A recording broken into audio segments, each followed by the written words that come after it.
bagi pembacanya atau langkah-langkah secara umum dalam melakukan aktivitas atau menyelesaikan sesuatu. Nah, struktur teks prosedur. Nah, dalam teks prosedur ini ada struktur penyusunnya. Ada 4 struktur teks prosedur, yaitu yang pertama ada tujuan, yang kedua ada material, yang ketiga ada langkah-langkah, dan keempat ada penegasan ulang atau kesimpulan. Ada spidol. Ada spidol.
dari teks tersebut? Misalkan tadi membuat mie. Nah, tujuan dari teks prosedurnya adalah membuat mie instan.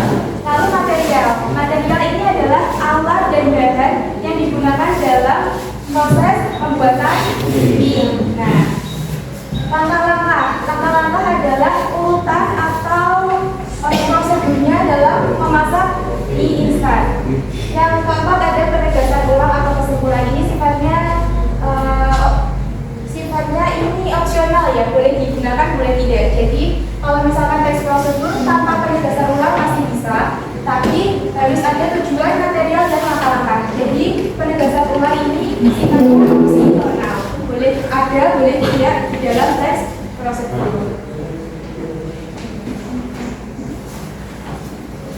Lalu ada ciri-ciri teks prosedur. Ciri-ciri teks prosedur ada menggunakan kalimat perintah. Kalimat perintah ditandai dengan tanda baca seru, betul sekali. Yang kedua, terdapat panduan yang harus dilakukan. Panduannya berarti nanti terdapat di dalam langkah-langkah. Yang ketiga, menggunakan kata kerja aktif. Kata kerja aktif berarti di situ melakukan suatu kegiatan.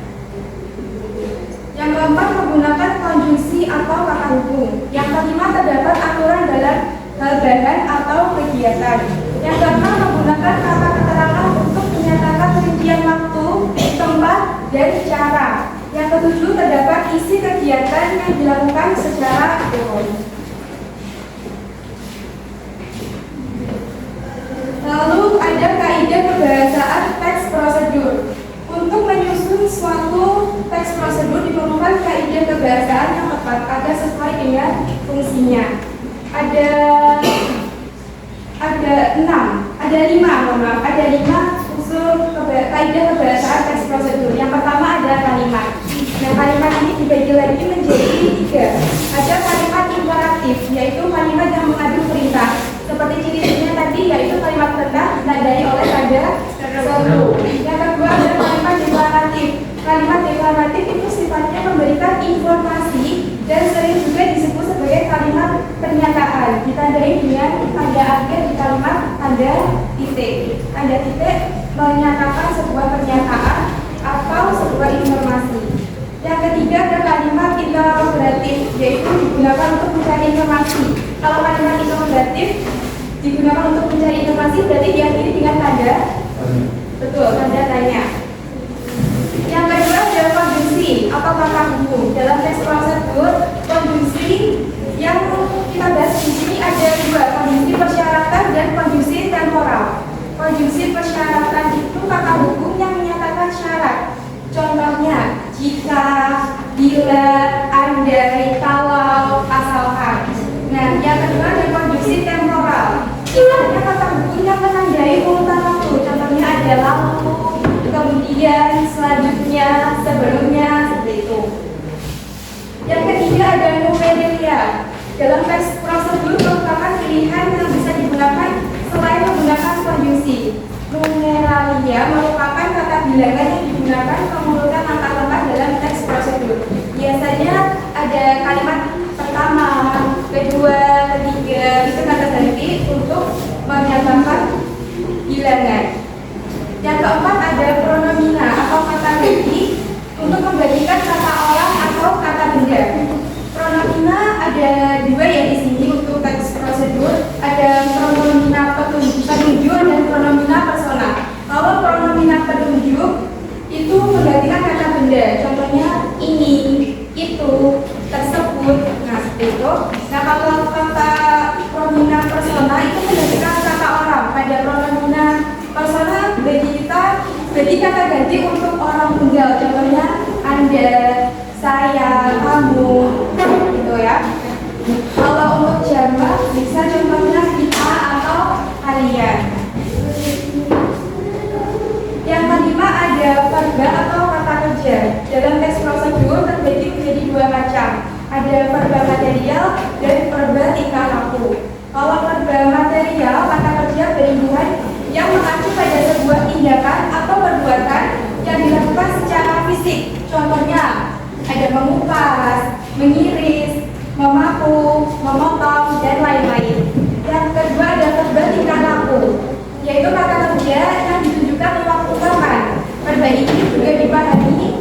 sebagai kata kerja yang tidak tampak aktivitasnya. Contohnya bisa menyukai, berpikir, menyetujui. Jadi tidak tampak secara fisik, namun secara pemikiran gitu ya. Jadi materi yang saya jelaskan tadi ada yang ingin ditanyakan? Tidak. Jadi kalau tidak ada yang ditanyakan, silakan kita berdiri dulu sebentar. Kita berdiri dulu ya sebentar. Nanti kalau saya bilang tepuk satu, silakan tepuk satu di sebelah kanan.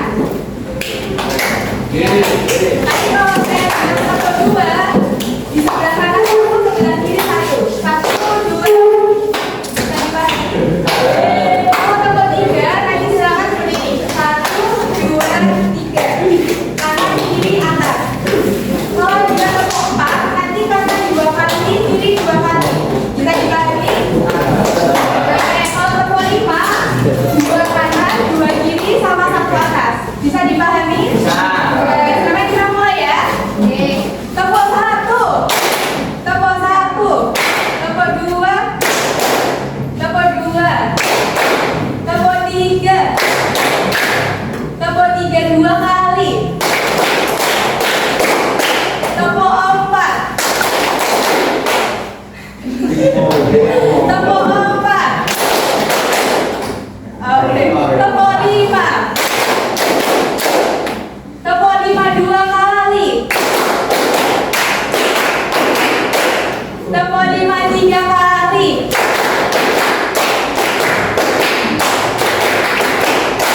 oke, tepuk tangan semuanya.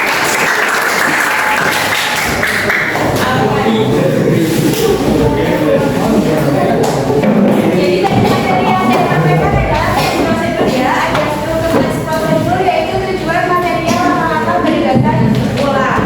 Nah, untuk materi yang saya sampaikan cukup dulu ya. Nanti kita di pertemuan selanjutnya membahas tentang teks prosedur. Maaf, teks berita, mohon maaf ya. Jadi nanti pertemuan selanjutnya kita membahas tentang teks berita. Untuk pembelajaran hari ini saya akhiri sampai di sini. Kalau di sana dia sudah bahagia dengan orang lain.